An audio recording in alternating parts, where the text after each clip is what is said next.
嗱，帶大家嚟睇一個威廉斯新花另外一個單位，呢、個單位有兩房家儲密室，459平，咁啊又睇下啦。嗱，一入嚟就係呢個飯廳嘅位置啦。咁呢個有度好嘅，佢啲房咧喺晒同一邊咧。咁呢度係可以將個餐台拍喺上面啦，中間嘅活動空間係多好多嘅。咁啊，發展商原有嘅廚房配置啦，廚櫃啊、洗衣乾衣機啊、電磁爐、抽油煙機、微波蒸焗爐、雙門雪櫃有齊基本嘢。咁啊，客廳就出現都係望翻嘉湖山莊啊，同埋天直村一樣都係對住商場，有街市有商場。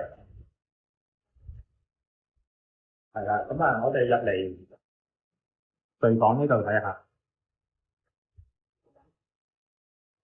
係啦，咁啊，睡房呢度係一個細房啦，細房又係205x205cm 啦，咁啊，落地玻璃窗嘅設計，採光度相當之夠嘅。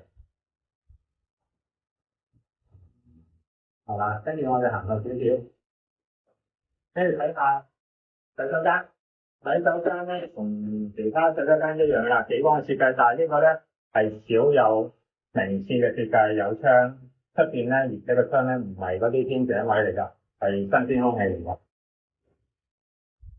咁啊，再後少少，咁啊睇埋主人房。咁啊，主人房都係落地玻璃嘅設計啦。另外咧，再加多隻通風窗邊嘅，咁啊有個對流嘅作用啦，相當之光猛。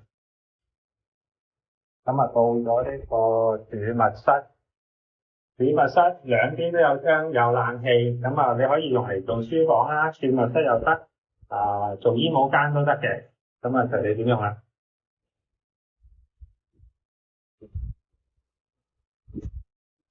咁啊睇完呢個單位啦，如果對呢個單位有興趣咧，歡迎聯絡我，咁啊可以嚟睇下嘅。